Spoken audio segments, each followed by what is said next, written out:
Welcome back to day 2 of our annual Education Summit, Teaching for Global Understanding. We have 42 speakers joining us over 12 hours of live programming. A link to our program with our agenda and speaker bios is on our website and also in the chat box. If any of you have questions throughout the day, and we do really want to hear from you, please type them in the Q&A box. We'll be monitoring that all day throughout the program. Our program goes until 4 p.m. Pacific today. We're recording all sessions. We got a lot of questions about that. All these videos will be made available to you, and these talks are on the record. Now, to get us started with our first session of the morning, Asia Society Future Global Leaders. Moderating is Wenqi Yu, joining us from Washington, D.C. She is head of global public policy and social impact at VIP Kid and is from the Asia 21 Young Leader class of 2011. Wenqi, thank you for joining us. It's all yours. Thank you so much, Margaret. I know it's early over there. So good morning, good afternoon, or evening, wherever you are. I'm Wenqi Yu, Asia Society's Asia 21 Fellow, and VIP Kid's Head of Global Public Policy. VIP Kid is a global education technology platform that connects tutors and students for K-12 English learning. So promoting global understanding through teaching and learning enabled by technology is exactly what VIP Kid does. I'm so honored today to moderate the opening Future Global Leaders. We have Roya Mahboob from Afghan Girls Robotics Team, Mina Fetter, and Rahu Yates with us today.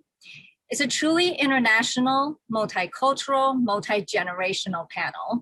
If you don't know their stories yet, I guarantee that you will be inspired to take actions after today's discussion, because I am. Each one of them, so young yet accomplished, is committed to taking on some of the greatest challenges with optimism and creative solutions. I guarantee that you will be really impressed. First off, Roya Mahboob from New Jersey right now.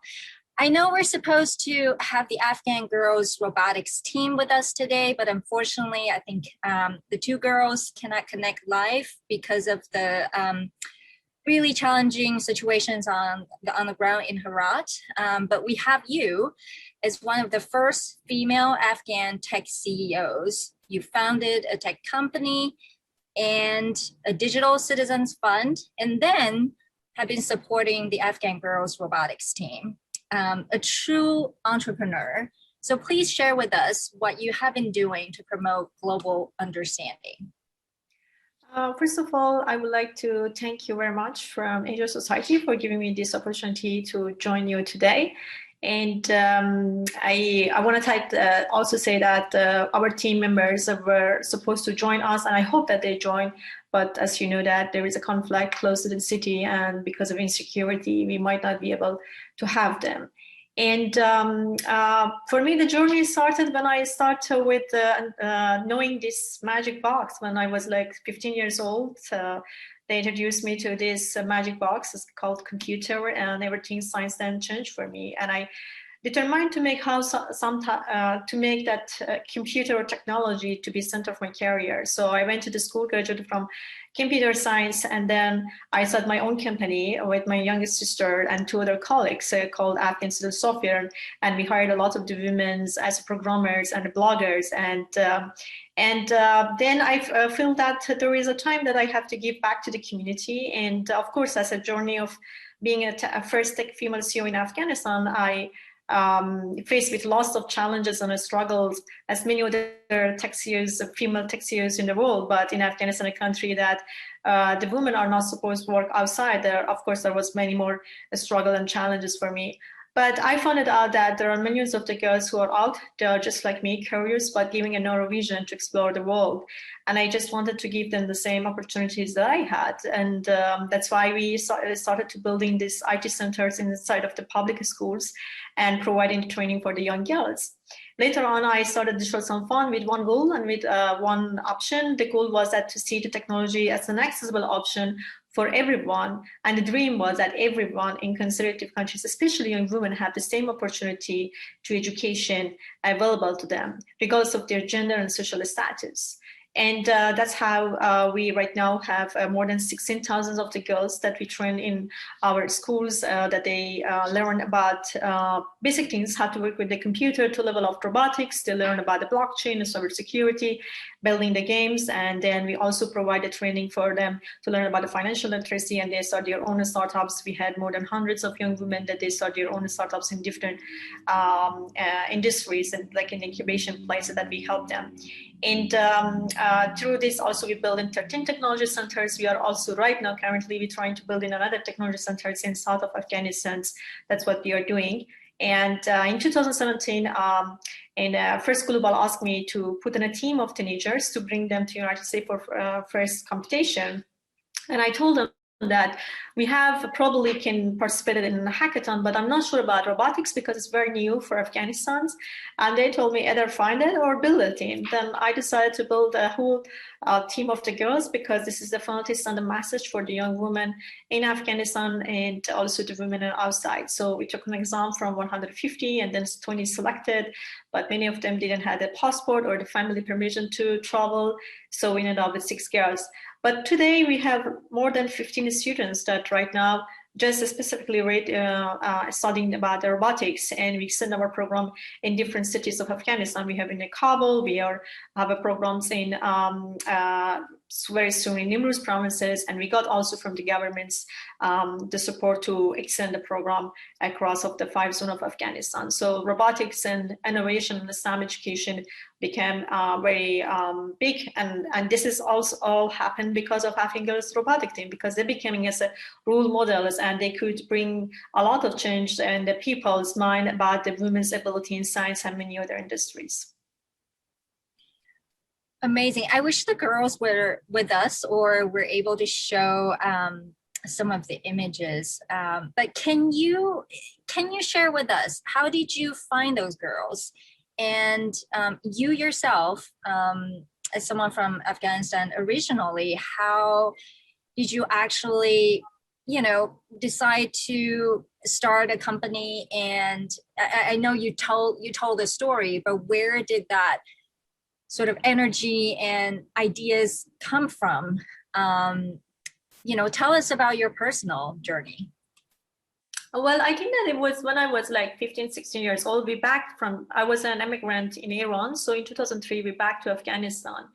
And then but for me, it was very challenging to go outside, because still there was a culture of Taliban was exist at the time, and women were not allowed that much to go outside, and then they had to cover, and I had to go to learn about I always love to read the books, but then we had only one library in Herat, which all had very old books, and you couldn't have the updates. So you have to write some things and send to Iran, and if someone's come back in a couple of months, you could receive that book. And that was very difficult to have access to information, I think, at the time.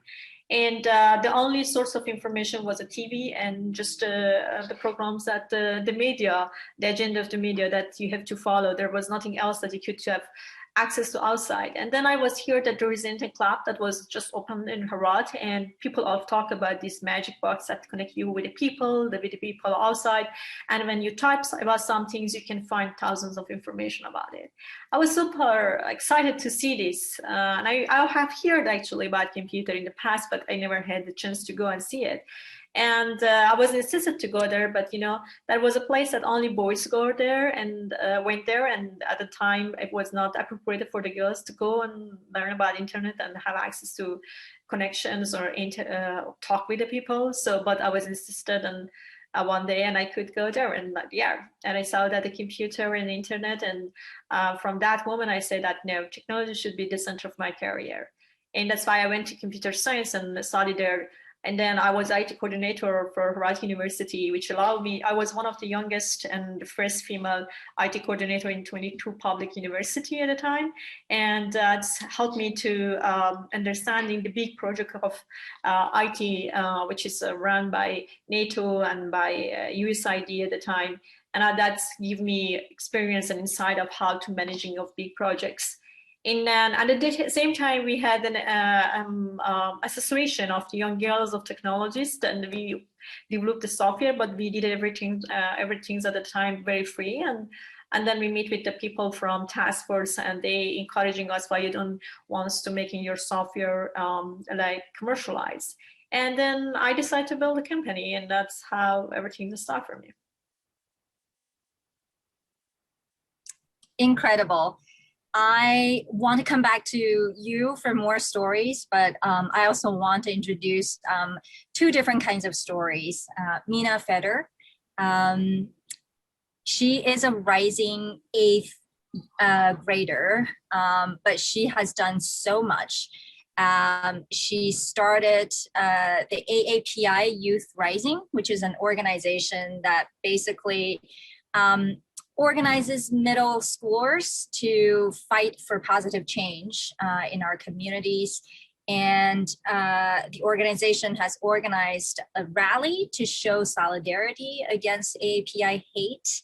And she can also tell you about her personal story, which I watched. It's an interview between her and Kevin Rudd, Asia Society president, about her witnessing how her mother was treated, which inspired and compelled her to launch her journey. And since then, she's been active in organizing campaigns and even involved in legislative actions. So I will have Mina share with you what she's been up to these days. Yeah, thank you so much for having me. I'm so excited to be here and so excited to be speaking with you today.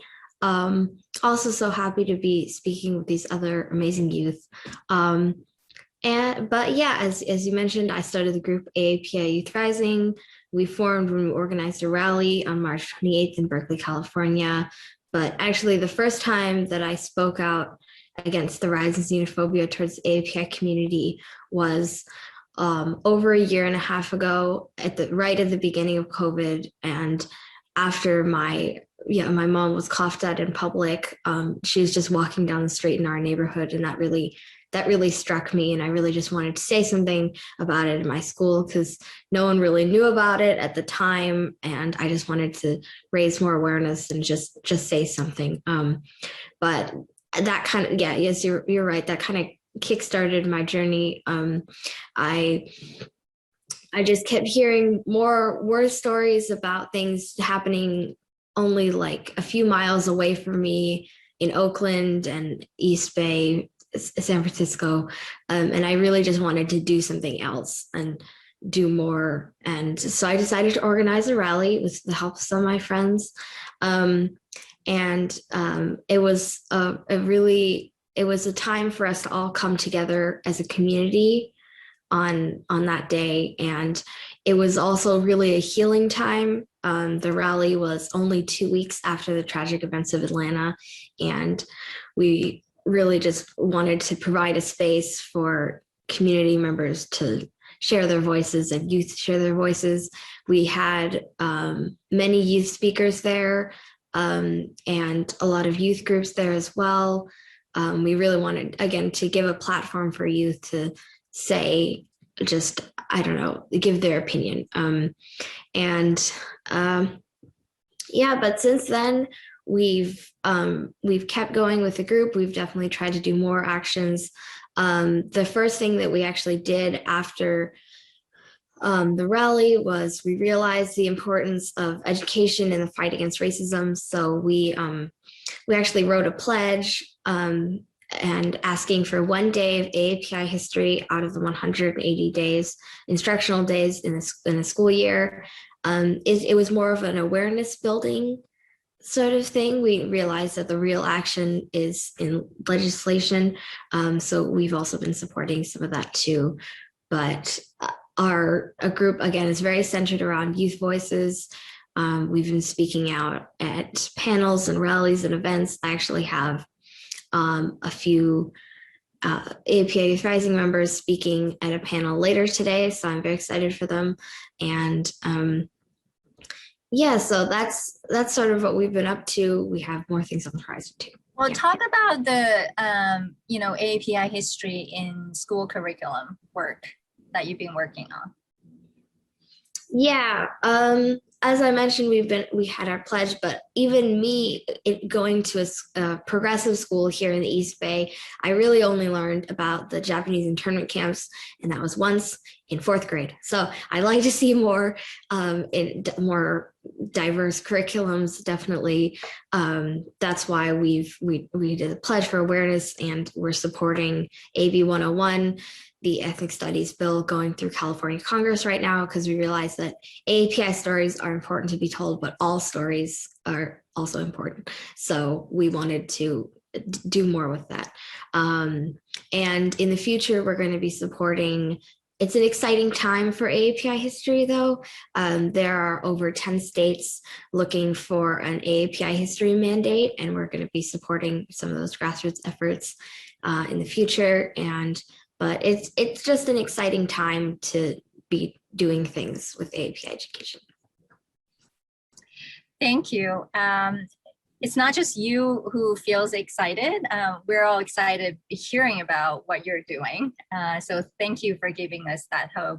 And obviously we'll come back to you as well, but also I want to go to Rahu Yates, who's also a really young leader.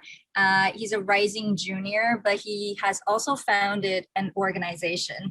How incredible, all these young people who founded these nonprofit organizations. And so Rahul founded Hums Up Global Teen, which is an organization to raise awareness and build a community for multiracial and multicultural teenagers and young adults. Through his platform, he hopes to increase just conversations about race and ethnicity with regard to the experience of individuals who identify as mixed race. And so, you know, they participated in Black Lives Matter, Stop AAPI Hate. He's also focused on using his platform to address how multiracial people fit into those campaigns and how they can use their unique experience to be advocates for their communities. I would like Rahu to share with everyone his own personal background and let us know why he decided to start this organization. Yeah, so thank you all for being here, and thank you Asia Society for having me, and I'm really excited to be here. So hi everyone, my name is Rahul Yates, and I'm a rising junior from Los Angeles, California, and I identify as multiracial and multicultural. My mom is Asian Indian and my dad is white. So I'm also the founder and executive director of Hums Up Global Teen, which, as Wenxi said, is an organization dedicated to raising awareness about the mixed community and giving a voice to mixed race and multicultural teens and young adults. I started this organization, well, because I'm multiracial. Growing up has been a really unique experience because you don't really realize you're different until it's the question of like, what are you or where are you from? And then I always knew that my answer was different than everybody else's, and I had to think about it more and how did I want to answer that, and how did that engage with my identity? And so as I grew older and entered high school, I became really cognizant of the mixed identity and how it's different than all other monoracial identities, which is monoracial is just somebody of one race or ethnicity. And so that also reflects the larger multiracial experience in the US. For example, the US has largely operated on a racial and ethnic binary, where on a form, which I'm sure people in the audience have had to fill out at some point in your life, it's check which race or ethnicity that you are. And so with a mixed person, when you can be two or more ethnicities or races, it's what box do I choose? And so it's experiences like that that are unique. And because the multiracial population in the US and the world is still relatively small, although it's really quickly growing, it's very underrepresented in things like the media and even in schools, where the discussion, I mean, first of all, there's very little discussion about other races and ethnicities. So with multiracial experiences, there's even less discussion. And so I started Hums Up Global Teen to give a voice, especially to the mixed community, but specifically to multiracial teens like me, who I know are going through similar experiences. Hum Sab means all of us in Hindi, which is India's national language, and Global Teen refers to the international community of teens that may identify as mixed race or multicultural. And as you mentioned, recently, in light of Black Lives Matter and Stop AAPI Hate, I wrote some short articles about the intersection of mixed race and racial justice movements. And I'll be able to talk more about the mixed experience during this panel, but generally, mixed people might often feel like their advocacy or their experiences aren't enough or aren't good enough to be able to participate in those racial justice conversations. And so I wanted to put an end to that feeling and address exactly where the place of multiracial people and racial justice movements are, and that our voices are just as equal to everybody else's, and our unique perspective is just as valuable. Thank you. Thank you. All right, I have the privilege to ask you guys a few questions before we go to the audience. And I have so many questions, but I'm gonna try to organize myself. But the first one is really, you all started this amazing work because of your personal experience, right? So I think that deep sort of like experience from yourself really motivates you to do so much. But I'm sure you're encountering lots of challenges. And, you know, tell us how do you feel that you can keep going when facing those challenges? Especially, you're really trying to educate people who don't or may not relate to your personal experience. How do you communicate with them? How do you educate them? How do you bring those people to your side so they can be supportive of your work? And then we're gonna go to Samaya after, you know, all three of you answer the question. Who wants to go first? Roya? Well, I think that for me it was a passion and the love that I had for the technology and education, and it has changed my personal life and my professional life. And I could see that millions of the girls who are out there just like me, curious, and I just want to help them to have these tools to change their lives. And I think when you're working in a country like Afghanistan, you're gonna face with so many challenges. As being a CEO, I was saying, people trade me, they send the dead threats to me, they follow my people and even my staff, they spy on us, they did all kind of the threats, but it just make us more stronger, because you can see that some groups, they don't want you to do, but many of the other people, they appreciated what you are doing, and you just want to keep continue. And one of the things that I learned in my experience, if you create more role models, and you just not be as one role model, because when you will be one person to do some things, society are not ready for the change, and they will want to stop you. But what about if you created 100 Malala, thousands of Malala, or 100,000 of Malala? It would be very difficult for society to, for conservative society or for some conservative groups to stop you. And I learned it very hard, in hard way. But when I left Afghanistan, I just feel that this is what my competitor, what my enemies, and what other groups wants, to make your life so difficult that you either leave or you stop your work. But how about we build an army of young women who do the similar things? So just doing it, make it as normalized. That if a woman being an engineer start their business, or a woman being a scientist, or a woman created a ventilator or build a robot, it should be easy and people understand, and we will. And I think that we are successful because we created so many young role models, like Samaya, that she just joined the call, and it's make it for the people to be easy, or actually they understand that the power of the young women if they have access to education and opportunities. So I think that normalizing that, and for me it's a passion, and persistent was the reason that I keep continue. On that, do you want to introduce Samaya? Sure. Somaya is the captain of the Afghan Girls robotic team, and she's one of the original members who joined in 2017 our program. And I would love that she can share about her story right now. So I'm Sumaya Farouqi, the captain of the Afghan Girls robotic team. It's about 5 years that I'm in the team, and in these times, during these times, we do a lot of things for our community, and also we earn a lot of achievements. So can I say for you our robots and our achievements?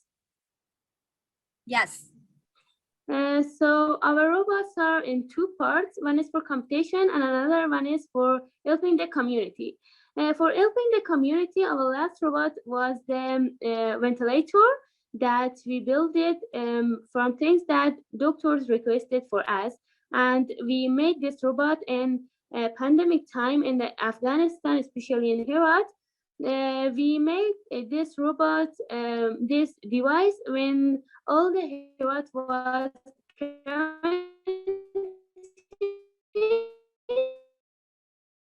Yeah, sorry, we're having a tech issue, so let's move on. We can come back later. Let's go to Mina. How did you overcome those challenges, and how did you get people to be on?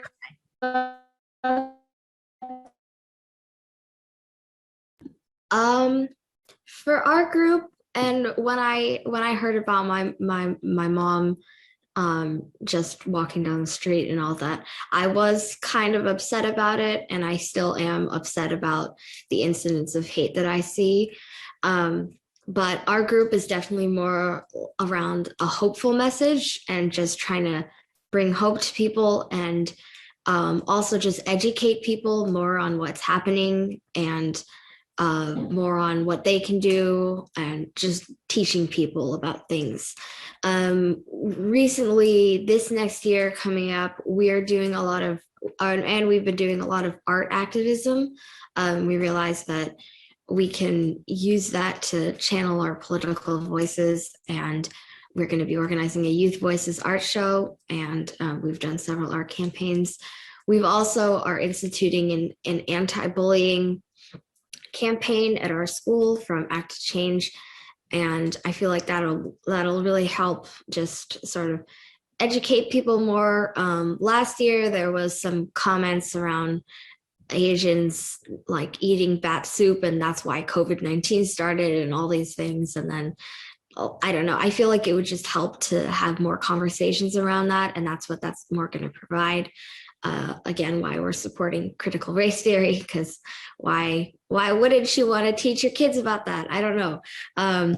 But yeah, just more around educating people and bringing hope, and more of a hopeful message. And that's also why in education, I'd like to see more uplifting AAPI stories as well, not just about the hardships that we have had to endure, also about just some positive stories about how we've like contributed to this country. So that's mostly where we're coming from. But still hearing bad things happening, it's still disheartening, but it doesn't discourage us from our work. Well, I'm sure there are people who question what you're doing, right? So how do you talk to those people? Because not everyone is going to say, yes, we agree with you. So how did you talk to them? Well, I guess trying to just say, so this is what we're doing. You don't have to agree, but I'm not totally sure. I don't know. That's a hard question. I think what you're doing is inspiring enough to really get people thinking, right? This is why a young person's voice is so important, because people look at you differently and don't have certain judgment about who you are. And so keep it going. And Rahul, what about you? I'm sure you've been challenged, in your age group, in schools and outside of your school. And how do you promote those conversations? Yeah, so I would say there are a couple of challenges that I've encountered while doing this work. The first one is that it's sometimes difficult to engage with the mixed community because often there's not really one place, one city that has a large multiracial population. And it's because we're very spread out and just generally small, it's really hard to find my target audience. And so I've been able to use social media in order to engage with as large of an audience as possible. And so that's been one of the ways I've sought to address that challenge.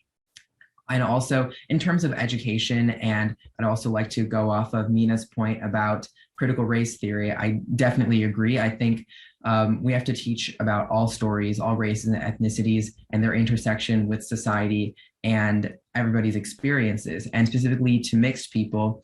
For example, the first time I felt like I truly saw myself in any curriculum in school was when we read a book about that featured a multiracial family and the problems that problems that their children faced and that they faced as a family because of their parents' interracial marriage and the children's multiracial identity. And so I think that's just an example of why we have to continue that push for more racial and ethnic learning in school. And then another issue is that a lot of the times, because the topic of mixed race often goes under the radar, even multiracial people might not really consider themselves mixed, or they might just choose to go with one identity. For example, if somebody might be multiracial Asian, but appears as they can just pass as monoracial Asian, then they're able to do so. And a lot of the times it's easier, and that's not putting them down, but it's more of a reflection on our society that it shouldn't be hard for a multiracial person to identify as their full identity. And so part of the work is not only raising awareness for the mixed community, but also inside of the mixed community and raising awareness and giving a voice to these people who had to suppress their true identity for so long, and finally embracing the entirety of the mixed experience and not being forced to confine yourself to one box on a form. So those are just a couple of challenges and ways I've sought to address that. I want to come back to the social media platform you've been using. We know you have a really popular Instagram account. I know Mina has that as well. Can you both talk about it and the website, like who maintains those websites and social media accounts for you? Mm-hmm. I can share. Yeah, go ahead. So yeah, I started Humps Global Teen and really started ramping up social media over a year ago, about a year or so to this day. And so far we have over 1,200 followers, which is really heartwarming because it shows that a lot of people care about the mixed community. And I'm really glad that I'm able to have that audience and be able to spread our message to a large amount of people with each post, each article. And I also have a website. Please feel free to check it out at humpsofglobalteen.com. You can look up anything on social media with at Humps of Global Teen, you'll find us. And I also maintain that. And that has a lot of what we put on social media, but also some more resources for the mixed community, like other organizations, more book reviews, fusion restaurants, multicultural places, cuisines, all of the aspects of the multiracial and multicultural experience. And so I want to make it easy and accessible for everybody to learn more about, because it's often difficult. When you look up mixed race or multicultural issues, you'll find some articles, but there's not really a large space that has it all in one. And so that's what I'm seeking to do. And I found that using an online medium, social media and websites and articles is the best way to do so in order to reach a larger audience and also just make it the most accessible for everyone. Mina, tell us about your Instagram account. We're very new to social media in general.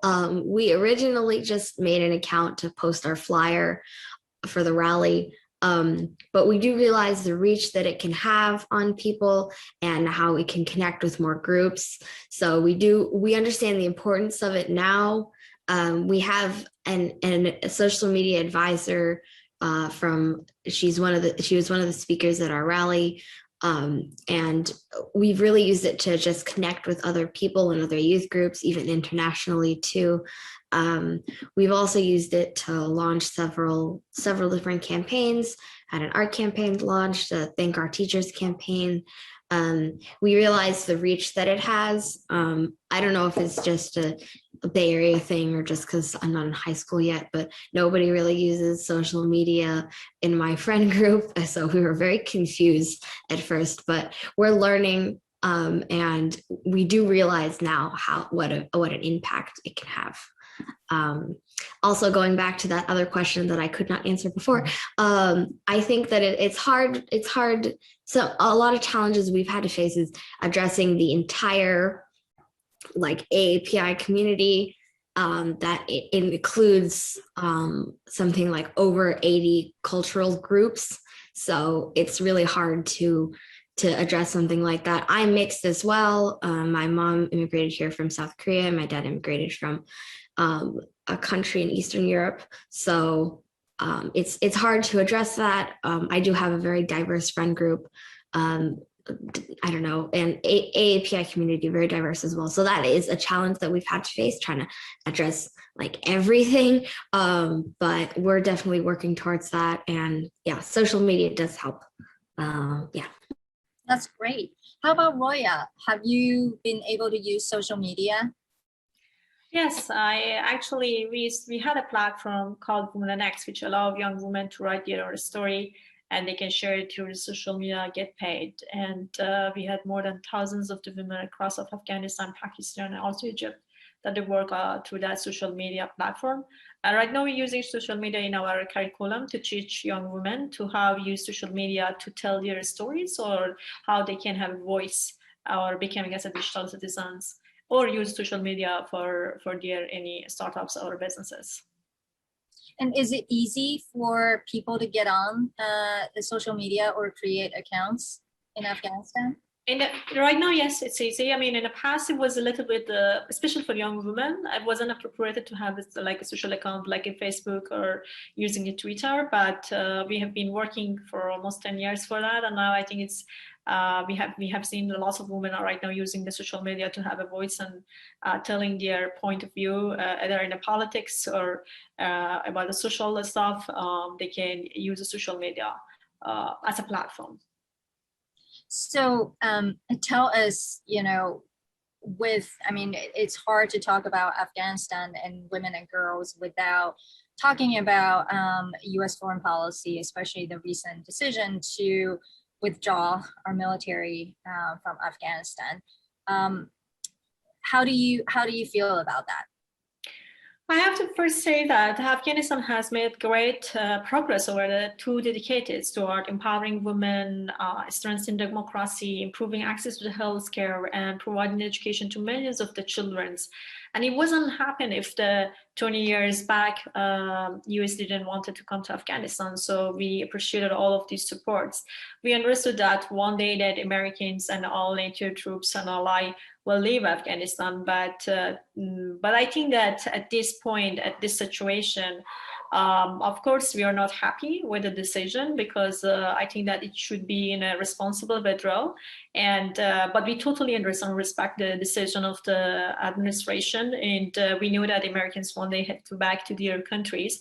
But the concern that we have is that right now, there was a peace talk, dialogue was going on with the Taliban, and then between Afghan government and Taliban, and then the same time we could pressure on Taliban to come to the table to discuss about the stuff, but then Americans decide to leave immediately, and it's give more points for the Taliban why they wanted to discuss with us about the peace deal, and of course from a practical point of view, a long-term peace will not be sustained on unless that there are solutions that allow Afghanistan to thrive economically. And this is a very sad moment right now. I mean, I'm talking with you, but before I talk with you, I was talking with my colleagues, my students, and everyone very worried because the conflict is going on in Herat, which is the third largest city in Afghanistan, and most of the districts fell to the Taliban quickly. And all of this also, another reason is that because American pull out, and then there are lots of news coming out, and this news making the people and also the soldiers to lose their faith in the governments, they lose the faith on the future, and instead that they fight, some of them, they just leave. And that's also another part of the issues, is that it just created more fear with with all of this news that's coming out. Every press conference here might affect the people's there, the children's, the women's, and men's, everybody, elderly, everybody are right now, it's in danger. And it's a very sad situation, but we have faith in our soldiers and our army, and I hope that we will be able to defeat our enemies. And but it's also easy that I can say here because I live here in a safe place, but my colleagues, my team, and my children and students are in Afghanistan. That must be hard. That must be hard. Really challenging, especially when we have the global pandemic raging on. That's the question for all of you. How have you been able to carry on your work given the COVID challenges? There are a lot of restrictions. Tell us how you continue your work, and then we'll go to the audience Q&A. For us during the pandemic, we find that the creative solution to worldwide issue is at a critical level, and DCF and the Afghan Dreamers joined together to using the helpful resources and innovation to create a different kind of the facility, robots, like open source ventilator. We're working on UVC robot to kill the viruses and germs inside of the rooms, and a spray robot, also building a computer game, and other innovative approach to enable us to fight the coronavirus. I believe that by allowing these young women to fight, by giving them an opportunity to take these innovative prototype solutions to their communities, they actually give them a chance to change the lives of children and especially young women throughout Afghanistan. And they are proving that they are the master of their own destiny. Sorry, I'm on mute. Mina, go ahead.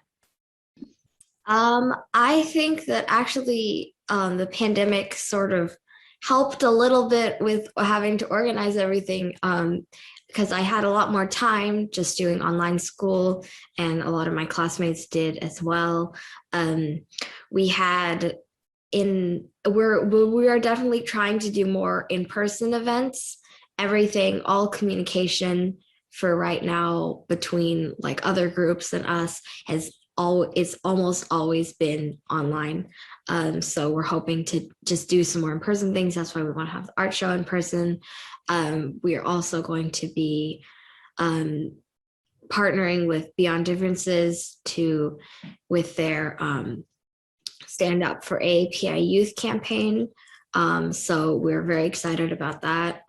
Excited to do more partnership. But in terms of the pandemic, well, the pandemic it wasn't necessarily the cause of xenophobia towards the AAPI community, but it definitely sparked more awareness.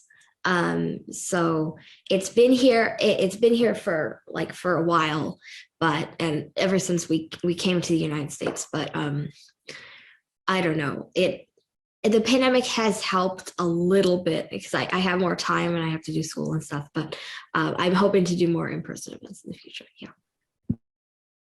Raul? I would say that similar to Mina, school has been online, and so it's given me a lot more time to engage with the mixed community. For example, I also think that the use of this virtual technology, I think a year and a half ago, nobody really knew what Zoom was, for example.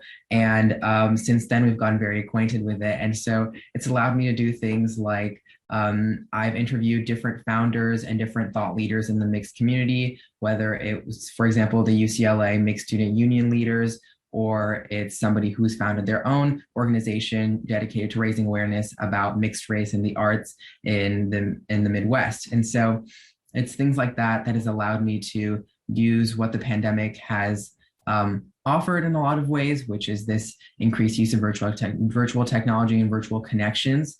And in terms of the mixed community, especially with racial justice movements, it has brought up that question, as Mina was saying, while there has been xenophobia and all types of discrimination towards races, and that's a huge part of the history of this country. And so the pandemic has definitely accentuated that, but it's also allowed for more time for those conversations about that. And I've been able to use that to discuss the intersection of mixed race and the mixed race experience in terms of racial justice. For example, in Black Lives Matter, there was one of the victims, Dante Wright, was multiracial. And so it's that question of, well, where does it end if and what is that experience like with a Black parent and a white parent both mourning over the death of their son, for example.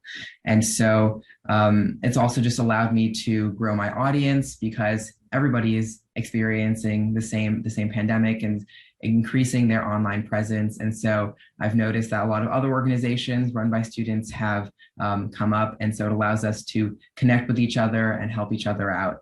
And so I'd say that, I mean, there's clearly a lot of negatives of the pandemic, but it has allowed me to connect with a lot more people than I think I would be able to if it had never happened. So thank you. Absolutely. I think we've all been able to connect with others almost forced online. In some way, it makes things easier. Obviously, it's also created difficulty for families and friends like Raya, obviously. So let's go to some of the questions posed here from Federico. What do you guys see in your future? That's really my question too. What's the next for all of you? You've done great work, great momentum, but clearly you're working on some of the hardest issues, whether it's in your community, in your society, or in your country. What is the next for you? Let's start with Roya. Well, I mean, we were supposed to building the first School of the Science, Technology, Engineering, Art, and Maths in Afghanistan with a focus on AI, robotics, and blockchain and cybersecurity. We did a big deal with the Afghan governments because of the success of the Afghan Dreamers or Afghan Girls robotic team. They made the political leaders in Afghanistan to notice the quality of education is so important, and especially in Islam education, investment in Islam education in secondary and higher education. It's important to build the future generation or future workforce. And so that's why the governments donated 10 pieces of a car of the land in Kabul University. And they are also ready to invest on 30% of the investment of building these schools and paying for the operation cost. They also funded out the 5 other zones of Afghanistan to build innovation centers that focusing on innovation and especially in STEM and robotics and blockchain.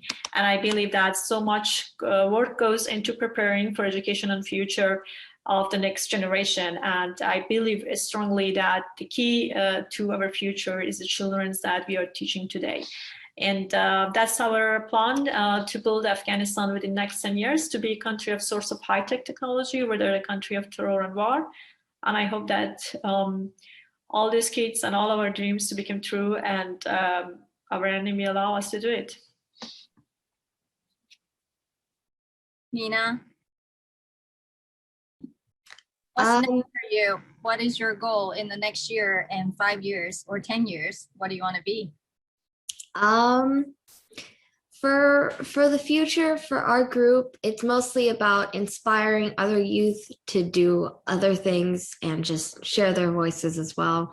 More spreading our message of hope and unity. And there are a lot of exciting things on our horizon for right now. We're very excited to start partnering with other groups. And also I'm excited to go back to school and see how, because a lot of our teachers signed our pledge, so I'm excited to see how that plays out. Actually going to drop that in the chat after I finish talking. But there are a lot of exciting things on the future, on the horizon for us. We're just, I don't know, keep taking things as they come along. Yeah. That's great. Great attitude, one step at a time. Rahul, what is your next plan?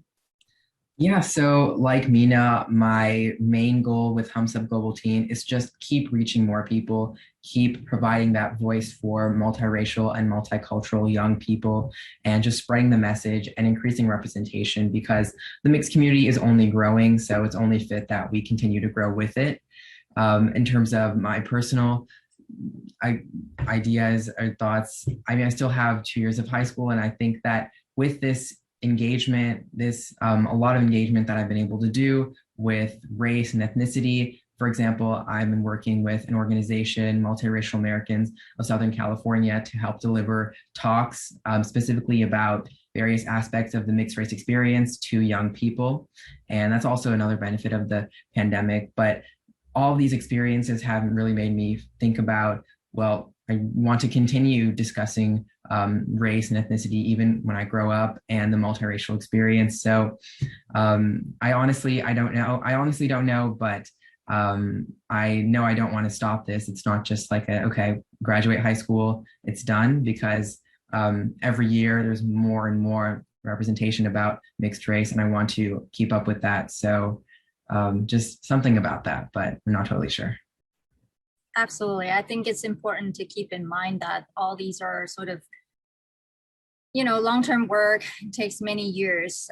Look at Afghanistan, it's been 2 decades since the US was there. But obviously the challenges have been there for much longer. So how can we help you all? You have a great audience of educators here. What would you like to tell them, and how can we support your work? I am so glad you asked that. So I'm not going to tell you all to go sign the pledge, but I hope you can read it and just check it out and go see. And I know there are a lot of educators and parents here as well. So if you want to, we have a great resources page with all these links to other organizations who have all these great things on AAPI history. So if you're, just share it with people if you feel like they don't know, or even if they do know, I don't know, just share it. And also, if you're a teacher, I just try to institute more conversations around these things, more talks on current events, because as youth, I feel like we do have such a powerful voice, and that can be shared if we know what's going on. So, but we do need to, I don't know, just learn more about that, and teachers can definitely help facilitate more conversations around current events. So try to have that with your students if you don't already, and read our pledge. Yeah, but thank you so much for having me here. I'm so honored to be back with Asia Society. We will all read your pledge, and we'll find a way to promote it broadly and widely as well. Rahul? Well, first of all, I just thank you all for being here. And I want to give a shout out to anybody in the audience who may identify as multiracial, is in an interracial relationship, or has multiracial friends, colleagues, family. And so I feel like that's probably most people at this point, but just shout out and you're recognized. And I think because the mixed identity often goes under the radar, we want to bring us up to the radar as well. And so I challenge the audience in a few ways.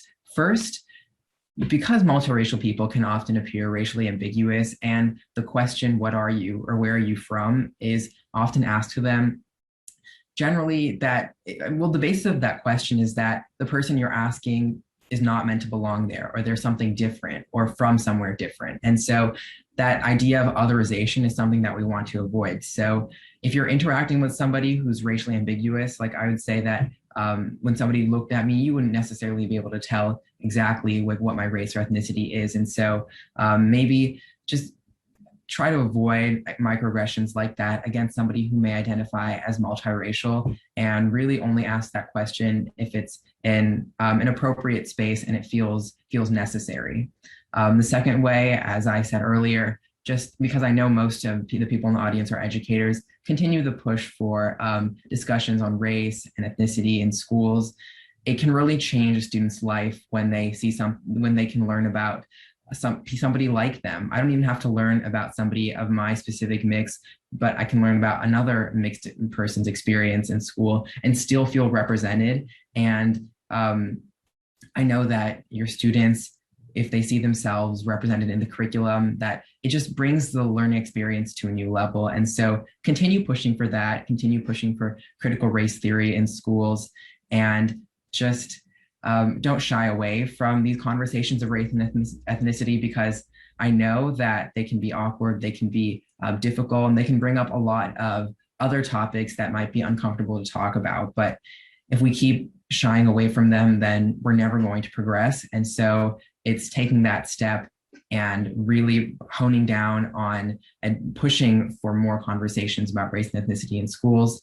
And that's what's going to get us progress, not just for the mixed community, but for all communities of color and minority communities everywhere, and just in the US and in the world. So thank you. Well, absolutely, just not just only in the US. That's why we also have Roya and others here. How can we support you? I mean, you know, especially during this critical time, what is your message to the international community?